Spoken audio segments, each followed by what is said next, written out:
Hey everyone, welcome back to POP Incursions. I'm Nico and today we are going to unbox our very first Marvel collector core from Funko. Oh darling, I'm no ordinary woman. I'm the goddess of death. Now I speak for myself. I've been trespassing in this city and on this planet. Case closed. Okay. The 9 realms will know freedom, and the cosmos. They're not busy gaslighting you, they're threatening you with murder. That's what all the podcasts are about. Avengers! I'm sorry, my king, but we're out of time. I'm ready to give my closing argument. It's Shang-Chi. Higher princess. That's the sound of lightning. Exhausted my patience. I'm a black man carrying the stars and stripes. This collector core theme is the Disney Plus shows, being the second half of the Disney Plus shows, which are the new characters. So that could be from Moon Knight, She-Hulk, I Am Groot, Miss Marvel and Hawkeye. And for me and my husband, Moon Knight, She-Hulk and Miss Marvel are up there with our favorites. So I am very excited about this. This is our first ever collector core, and we decided to get it because obviously, as you can see, we like to collect a few Funko Pops, and the collector cores arguably are some of the best. And apparently for this collector core, it is going to be K.E.V.I.N from She-Hulk, which is the AI that was controlling She-Hulk's story and essentially the MCU. And of course, She-Hulk broke the fourth wall and actually broke the Disney Plus screen to get in to Marvel Studios and talk with K.E.V.I.N. And the other pop is of Moon Knight, which is very exciting because it's the first Moon Knight Funko Pop that is unmasked, where we actually get to see Marc Spector. We also know that we're going to get a t-shirt, a pin and a sticker, so let's find out. Before we unbox the collector core, I am also going to briefly give you a little tour of our new Funko Corner setup. As you can see behind me, we have a new setup. We've made some changes since the last video and we're quite proud of them. So here is a look at our new setup. Some things haven't changed, most notably our Avengers lineup, but the rest have changed. As you can see on the very top shelf with the Marvel logo and in front of the Captain Carter shield and poster from Loki, the 1 slice per week key lime pie poster from the TVA, as well as a painting that my little sister painted for me. So we see the Marvel's Funko Pop moment, which has not been available here in Ireland or in Europe, if I'm not mistaken. So when my husband bought me this for my birthday last week, I was very surprised at how he was able to buy one, and my god, I absolutely love it. To have the three of them, Photon, Captain Marvel and Miss Marvel together, I love it. And this is obviously the moment from the end of the film when they were fighting Dar-Ben, and spoiler alert, just before the incursion. We then have a Maria Rambeau from the first Captain Marvel, which was also bought for my birthday. Then we have a pop ride, which is Carol Danvers on a motorcycle from the first Captain Marvel.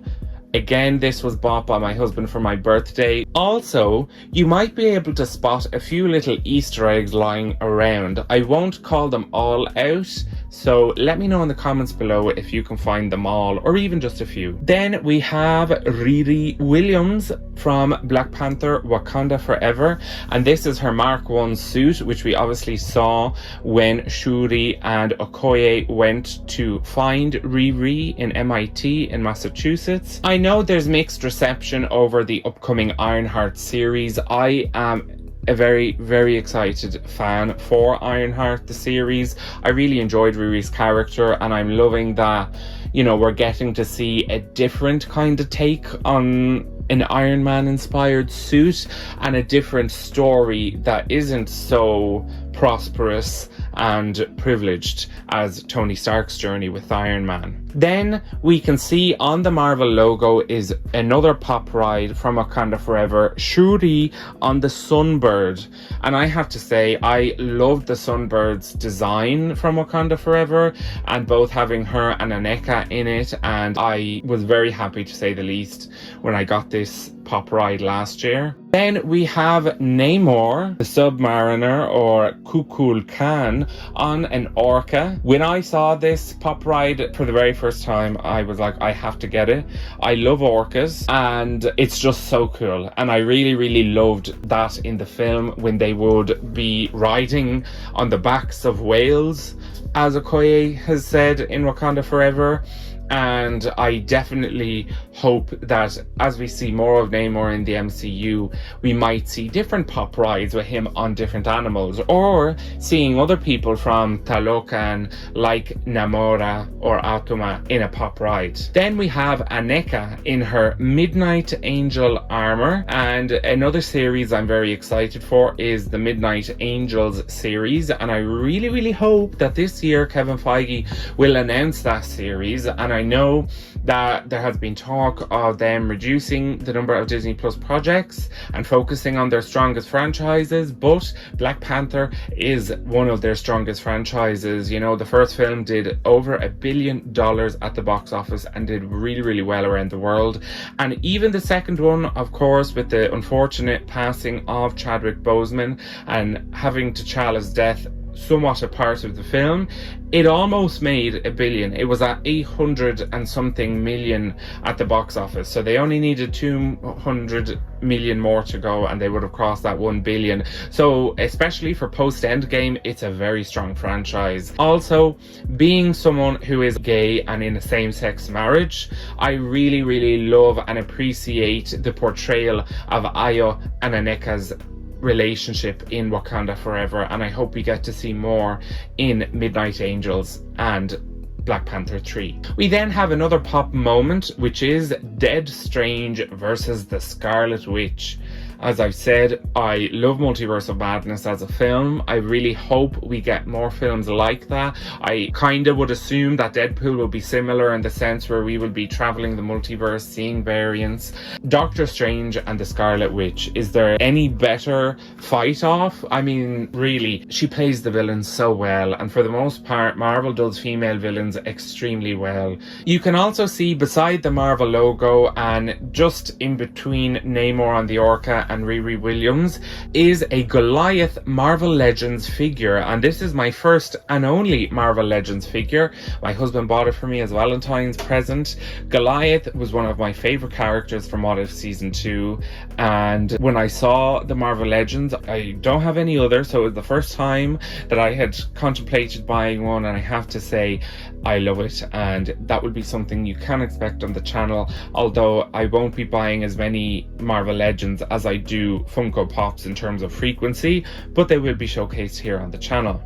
You can also see in our shelves in the desk, we have the Marvels. This time we have Dar-Ben, Nick Fury, Prince Yan, who is of course Carol's husband, but is solely a political and diplomatic relationship, and Princess Carol, which of course is the moment that Carol donned her princess dress and danced and sung with Prince Yan on Aladdin. Then underneath we can see our Loki Season 2 pops. We have Mobius in a TVA temporal core suit, OB with his TVA handbook, Loki in his 1893 suit. We do have the corresponding Mobius that comes with that 2-pack, but we already have a Mobius on the shelf. Ravonna Renslayer, also known as Judge Renslayer, in her 1893 outfit, and Miss Minutes in her 1893 version, which is of course a clock with actual hands as well as it just being white, so a bit more simplistic than the normal Miss Minutes. I loved What If Season 2 even more than the first,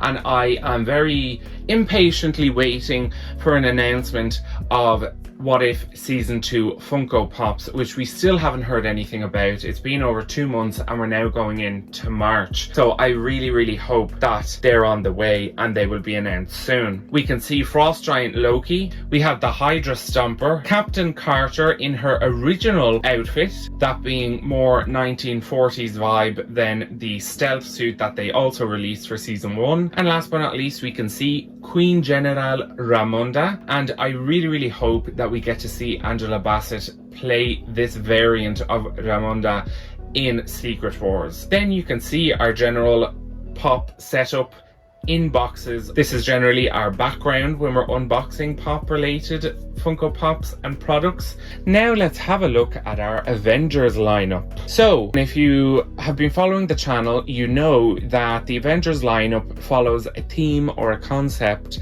So this one would be the current Avengers on the MCU Earth 616. So at the moment in the MCU 616 Earth, if we needed an Avengers team to team up tomorrow and assemble, this would probably be what it would look like. We have Ant-Man and the Wasp, Wong, and the reason why Wong is there is because Doctor Strange is not on Earth. He is traveling the multiverse with Clea and the Black Order, which we will be able to see in Doctor Strange 3. So Wong would be the closest sorcerer to be able to be on the team because he already knows members of the Avengers. Then we have Captain Marvel, and I chose this suit because I just prefer it.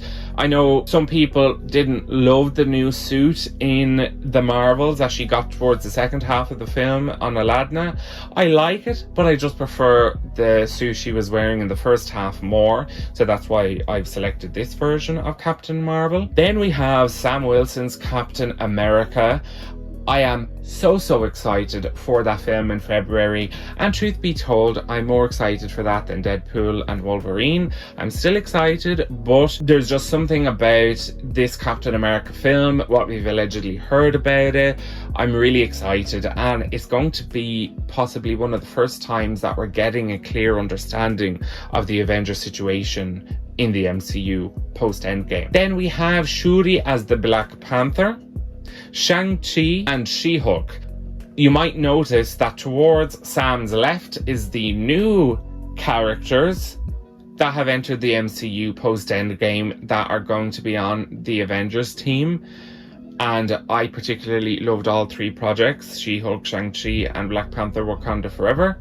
And on Sam's right is the OG Avengers. And when I say OG, I obviously don't mean the OG 6, but I mean the original pre-Endgame Avengers, so from Infinity War and Endgame. And of course there are other Avengers members left, like War Machine, Hulk, Hawkeye. However, they've all taken a significant seat at the back in the MCU.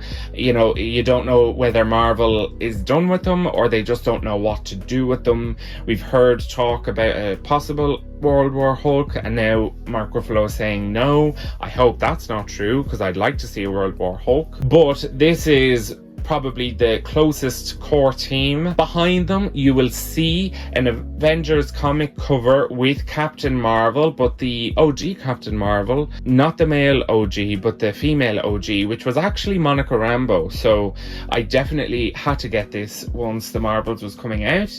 And then we have again another Avengers comic cover pop, which is of the Scarlet Witch. Beside the Scarlet Witch we have her two sons, Billy and Tommy, from Halloween in WandaVision. Underneath we have Okoye from Black Panther 1 and Doctor Strange from the OG Doctor Strange. Behind Ant-Man and the Wasp is some comics, and you will also see on the desk there are some comics and a book that we are currently reading in this house. Now let's get into the Collector Core unboxing. So this is the t-shirt that came with the Collector Core box, which is of Rogers the Musical in Hawkeye, which I have to say, I love this t-shirt. It's such a cool design, and I'm, as you can probably tell, a big fan of the Funko t-shirts from Marvel.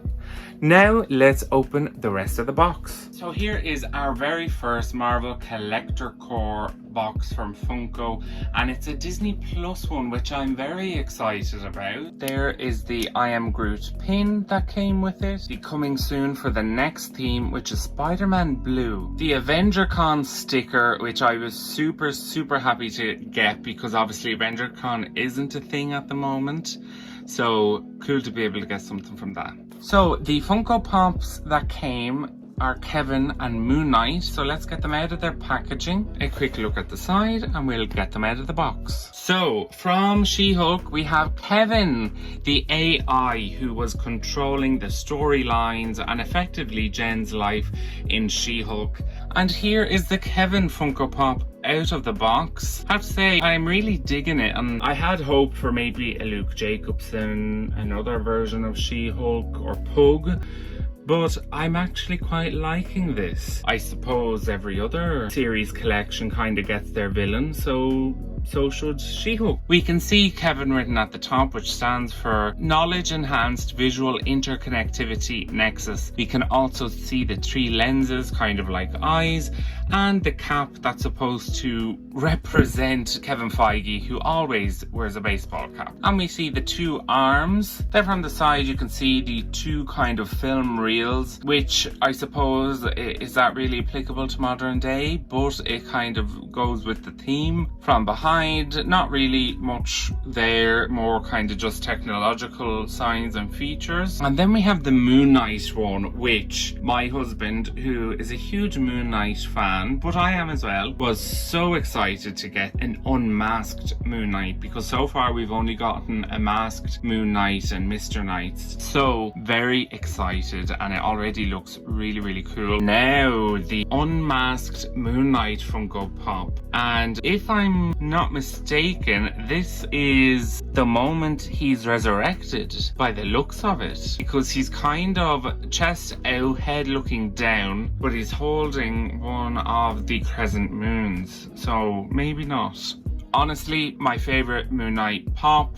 I love that the eyes are white, because as we know, when he's kind of imbued with Khonshu's powers and wearing the suit, his eyes are white. Obviously, this is the Marc Spector personality. If it was Stephen Grant, he would be in the Mr. Knight suit, and if it was Jake Lockley, he probably wouldn't be in a Moon Knight suit. We can see more detail in the suit. We can see the detail there on the cape and on the arm and the back of the legs and feet. From this side we can see the crescent moon. We can also see another crescent moon around the knee area, helping to secure in his suit. I have to say, I'm really chuffed with this one. Really is one of the best Funko Pops out of all the Marvel Disney Plus shows. And here we have the latest Marvel Collector Corps Funkos, K.E.V.I.N from She-Hulk and an unmasked Moon Knight, which was so worth it. I'm very pleased. So what did you think of our Collector Corps unboxing and our little Funko Pop Corner tour? Let me know in the comments below what you think of these 2 Funko Pops from the Collector Corps box, K.E.V.I.N and Moon Knight, who are now part of the display. And let me know if any of you found some or all of those Easter eggs that are scattered through our pop display. You can let me know in the comments below, or the links to my social are in the description. I love being able to discuss the MCU and Funko Pops with you, and I just love to be able to either debate, share theories, or just celebrate what we love, the MCU. Also, I would really appreciate it if you could give the video a thumbs up and click that subscribe button. Do stay tuned to the channel. We have some exciting videos on the way related to Deadpool and Wolverine, as well as some rewatches and What If Season 2 breakdowns, so make sure you stick around for more Marvel and Marvel Funko Pop videos. I'm Nico at POP Incursions. See you next time.